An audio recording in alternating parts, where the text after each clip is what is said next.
Here's where Katie explains what this creature is. It's called a Mormon, which, by the way, I believe it's actually derived from an Old Norse term. Actually, the term Mormon is actually derived from believe it or not, an Old Norse term. They believe it actually translates to feral beast.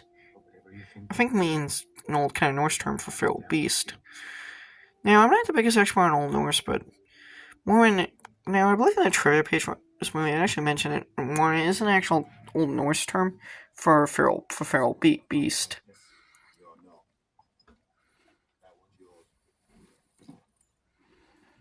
What do I do with it? Hey, what do I do with it? Outlander. And then Freya comes in. Freya's got really pretty hair. She's got really beautiful looking hair. My God, her hair is really pretty. Now, here's a fun fact about this movie. Now, here's a fun fact about this movie. Now, during production of this movie this movie was actually shot. This movie is actually, I believe, it was actually made for like, I think a 20-something million dollar budget.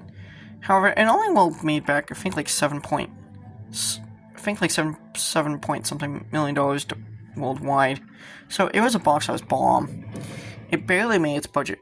Now I think it was in domestic. Now I think it made slightly higher internationally, but it didn't make enough.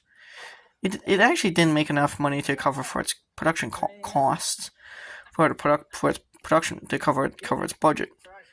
So basically, its budget. Now, basically, I think one thing that kind of saved this movie was when Weinstein Company and its production company, Ascendant Pictures, sold off the foreign distribution rights. They basically took this film to different kind of movie markets and film festivals, where they actually sold off the foreign distribution rights to distributors. Now, that actually used to be a very common practice for indie film market. Now, it's still a common practice to this day. But back in the day, usually independent films, and even some medium-budget films, they were handled by a small...